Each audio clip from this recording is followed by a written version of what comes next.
പുതിയ ISL സീസണിന് വേണ്ടിയുള്ള സ്ക്വാഡിലേക്ക് Dmitry ഡയമൻഡാക്കോസിന് പകരക്കാരനെ Kerala Blasters തേടൽ തുടങ്ങിയിട്ട് ദിവസങ്ങളേറെയായി. ഗൈസ്, അപ്പോൾ കേരള ബ്ലാസ്റ്റേഴ്സിന്റെയും ഇന്ത്യൻ ഫുട്ബോളിന്റെയും ലേറ്റസ്റ്റ് അപ്ഡേഷനുകൾക്കും ന്യൂസുകൾക്കും വേണ്ടി നമ്മുടെ ചാനൽ സബ്സ്ക്രൈബ് ചെയ്ത് സപ്പോർട്ട് ചെയ്യുക. ഓരോ ദിവസവും ഓരോ റൂമറുകൾ വരിക എന്നല്ലാതെ ഇതുവരെ ഒരു ഒഫീഷ്യൽ പ്രഖ്യാപനങ്ങളോ കാര്യങ്ങളോ ഒന്നും ബ്ലാസ്റ്റേഴ്സിന്റെ ഭാഗത്ത് നിന്ന് നടന്നിട്ടില്ല.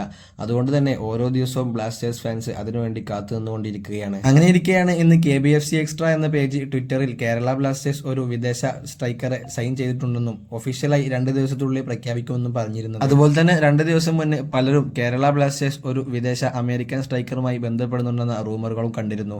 ഇതൊക്കെ കൂടി ചേർത്ത് ഇപ്പോൾ മർഗുലാഹയുടെ ചോദ്യത്തിന് അദ്ദേഹം തന്ന മറുപടിയിൽ ഇങ്ങനെയായിരുന്നു: കേരള ബ്ലാസ്റ്റേഴ്സ് ഒരു വിദേശ അമേരിക്കൻ സ്ട്രൈക്കറുമായി സംസാരിക്കുന്നുണ്ട്, എന്നാൽ അയാളുടെ കാര്യം എന്തായി എങ്ങനെയാണോ എന്ന് ഒന്നും ഇതുവരെ പറയാനായിട്ടില്ല. ഏതായാലും സൈൻ ചെയ്യുകയാണെങ്കിൽ ഞാൻ പറയും എന്നാണ് അദ്ദേഹം ഇപ്പോൾ പറഞ്ഞിട്ടുള്ളത്.